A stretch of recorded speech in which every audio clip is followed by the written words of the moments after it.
Olá! E seja bem-vindo ao 10º capítulo de nossa história para sonhar. É maravilhoso ter você aqui novamente. Respire fundo, sinta o corpo relaxar e deixe que a sua imaginação seja o barco que nos levará para a aventura de hoje. Em nossa última jornada, na caverna da noite eterna, nossos amigos descobriram que o medo do escuro pode ser vencido quando aprendemos a confiar em nossos outros sentidos e que a luz mais importante é a que carregamos por dentro. Essa lição lhes presenteou com a luz interior, o 9º fragmento de sua coleção, tornando o brilho da esperança que carregavam ainda mais forte e constante. Na manhã seguinte, as 9 sementes de luz brilharam em uma harmonia perfeita. Desta vez, a luz se projetou para formar um caminho luminoso que flutuava sobre a terra, levando-as em direção a um som distante, o som de água, muita água. A trilha de luz os guiou até a margem de um lugar de uma beleza estonteante. Era um lago tão imenso que eles não conseguiam ver o outro lado, e suas águas eram tão paradas e perfeitas que refletiam o céu azul como um espelho. Era o Lago do Espelho do Céu. E bem no centro do lago, tão distante que parecia uma pequena estrela verde, havia uma ilha. "É para lá que temos que ir", disse Rafa, medindo a distância com os olhos. "Mas como? É longe demais para nadar." "Precisamos de um barco", disse Lina, e seus olhos se encheram de um brilho criativo. Ela olhou para a beleza do lago, para as árvores de madeira clara e flexível que cresciam na margem, para os fios de teia de aranha que brilhavam com o orvalho, e uma ideia, um sonho, nasceu em sua mente. Num barco qualquer, um barco dos sonhos. E por 2 dias inteiros, eles se dedicaram a construir a obra-prima de Lina. Foi um trabalho de amor. Rafa, com sua agilidade, escalou as árvores mais altas para encontrar a madeira mais leve e forte. Lina, com suas mãos de artista, entalou na madeira as formas das ondas e das nuvens e teceu os fios de teia de aranha para criar uma vela que parecia feita de luar. Theo, com seu conhecimento, ajudou na construção, garantindo que as peças se encaixassem e que a estrutura fosse montada. Ao final do 2º dia, o barco estava pronto. Era a coisa mais linda que já haviam criado. Leve, elegante, com sua vela prateada brilhando ao sol. Era a visão de Lina transformada em realidade. Mas, enquanto todos admiravam, Theo, que via o mundo em detalhes, notou algo. "Lina", disse ele, com sua voz calma, "seu desenho é perfeito. É o barco mais bonito que eu já vi." Mas ele hesitou. A forma como o mastro se conecta aqui na base, todo o peso e a força do vento vão se concentrar neste único ponto. Se vier uma rajada de vento muito forte, eu não tenho certeza se vai aguentar. Talvez se a gente colocasse mais 2 suportes aqui e aqui. O coração de Lina, que estava inflado de orgulho e alegria, se encolheu um pouquinho. Ela ouviu as palavras de Theo não como uma ajuda, mas como uma dúvida sobre sua criação, sobre seu sonho. "Ele vai aguentar, Theo", ela respondeu com uma firmeza que escondia sua mágoa. "É o barco dos sonhos. A beleza dele é o que o torna forte. Confia em mim." Rafa, vendo a paixão de Lina, concordou. "É o barco mais incrível do mundo. Vamos navegar." Theo, sentindo que não conseguiria convencê-la e não querendo estragar o momento, ficou em silêncio. Mas uma pequena semente de preocupação ficou plantada em seu peito.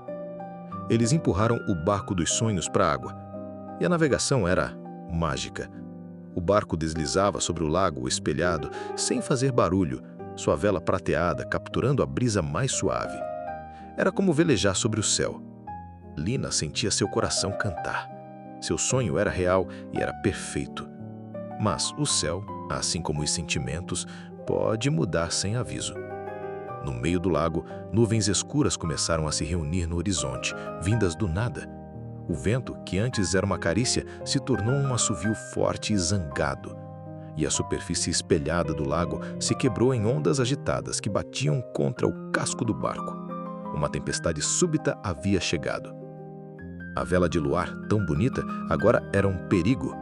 Ela se inflou com a força do vento e toda essa pressão desceu pelo mastro, indo direto para o ponto exato que Theo havia apontado. Eles ouviram um som feio e alto, o som de madeira se partindo. Crep!